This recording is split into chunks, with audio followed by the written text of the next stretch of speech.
हरे कृष्ण। ग्रंथराज श्रीमद्भागवतम की जय। श्रील प्रभुपाद की जय। श्रीमद्भागवतम कथा रूप चैप्टर 96। श्री कृष्ण द्वारा कुबलयापीड़ हाथी का वध। 10वां स्कंद। प्रातः समय स्नान आदि से निवृत्त होकर जब कृष्ण बलराम ने रंगभूमि से आती नगाड़ों की ध्वनि सुनी तो वे दोनों वहां जाने के लिए निकल पड़े। रंगभूमि के प्रमुख द्वार पर पहुंचकर उन्होंने देखा कि कुबलयापीड़ नामक एक विशालकाय हाथी वहां तैनात था और अपने महावत द्वारा प्रेरित होकर उनका मार्ग रोकने लगा। स्थिति का मुआयना करके कृष्ण ने अपने वस्त्रों और बालों को बांध लिया। फिर बादलों के समान गर्जनकारी स्वर में कृष्ण ने उस महावत से कहा, अरे महावत, एक और हटकर हमें जाने दो, अन्यथा मैं आज ही तुम दोनों को जमपुरी भेज दूंगा। इस प्रकार धमकी दिए जाने पर महावत का क्रोध चढ़ गया और वह कृष्ण पर आक्रमण करने के लिए हाथी को अंकुश से मारने लगा। कृष्ण पर धावा बोलते हुए हाथी ने उन्हें अपनी सूंड में दबोचने का प्रयास किया। फुर्ती से कृष्ण हाथी के पीछे चल गए।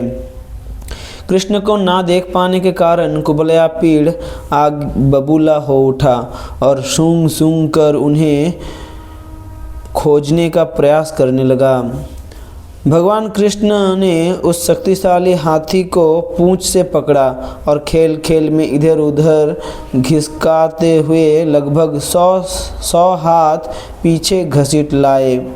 फिर पूंछ को छोड़कर कृष्ण हाथी के सामने आए और उसके मुंह पर जोर से तमाचा जड़कर पीछे हट गए।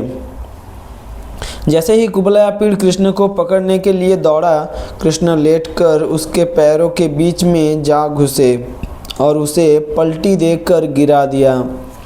वह क्रोधित हाथी उन्हें अपने दांतों से मारने का प्रयास कर रहा था और श्री कृष्ण हंसते खेलते हुए कभी लेटकर और कभी खड़े होकर उसके आक्रमण से बच रहे थे।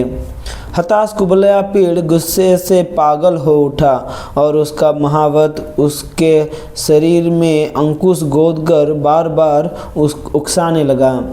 तभी कृष्ण ने एक हाथ से कुबलयापीड़ की सूंड पकड़ी और झटका देकर नीचे की ओर खींची।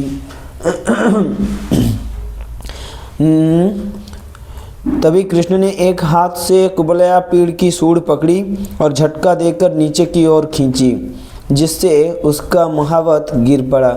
हाथी के शरीर पर चढ़कर कृष्ण ने उसका एक दांत खींच लिया और महावत सहित उस हाथी का वध कर दिया।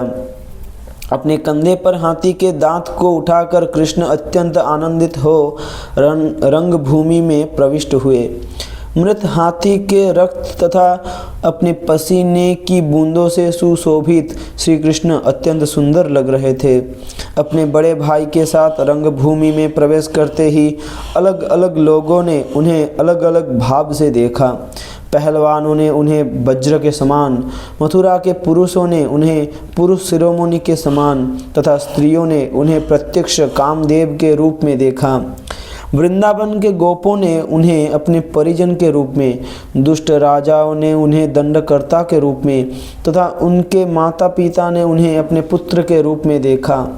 कंस ने उन्हें साक्षात मृत्यु के रूप में, अल्पबुद्धियों ने अशक्त व्यक्ति के रूप में तथा योगियों ने उन्हें परमात्मा रूप में देखा। कुबलयापीड़ के मृत्यु सुनकर कंस चिंतातुर हो गया। अत्यंत सुंदर वस्त्रों एवं आभूषणों से सजे हुए दोनों भाई रंगभूमि में चमक रहे थे। बड़ी बड़ी आंखों से उन्हें देखकर लोगों के चेहरे खिल उठे। वास्तव में भगवान के रूप को जी भरकर पीने के बाद भी वे तृप्त नहीं हुए। कुछ लोग तो मानो श्री कृष्ण बलराम को अपनी आँखों से पी रहे थे, जिह्वा से चाट रहे थे, नासिका से सूंघ रहे थे तथा भुजाओं से उनका आलिंगन कर रहे थे। भगवान के रूप, चरित्र, सौंदर्य तथा बहादुरी की चर्चा करते हुए दर्शक अब तक श्री कृष्ण बलराम के विषय में कही सुनी सब बातें कहने लगे। तब पहलवान चाणूर ने कहा, हे नंदपुत्र, हे राम, सुना है सब बलवान लोग तुम्हारा सम्मान करते हैं और तुम कुश्ती खेलने में दक्ष हो। तुम्हारी ख्याति को सुनकर ही राजा ने तुम्हें यहाँ बुलवाया है। आज वे स्वयं तुम्हारे बल को देखना चाहते हैं। राजा को प्रसन्न रखने वाले नागरिक निश्चित ही सौभाग्य प्राप्त करते हैं, परंतु ऐसा न करने वाले नागरिकों को विपरीत फल ही मिलता है। सब जानते हैं कि जंगल में पशुओं को चराते समय ग्वाले कुश्ती खेलते हैं। चलो राजा की प्रसन्नता के लिए अखाड़े में उतर जाए।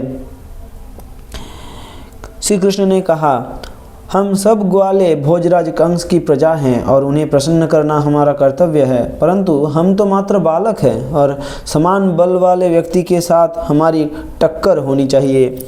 यदि यह कुश्ती धर्म नियमों के अनुसार नहीं होगी तो सभा के सम्माननीय व्यक्तियों पर अधर्मी होने का कलंक लगने की संभावना है। चाणूर ने कहा, ना तो तुम बच्चे हो कृष्ण और ना ही बलराम।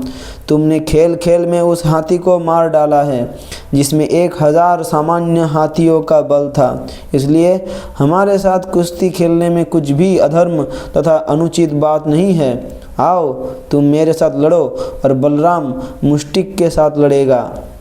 हरे कृष्ण।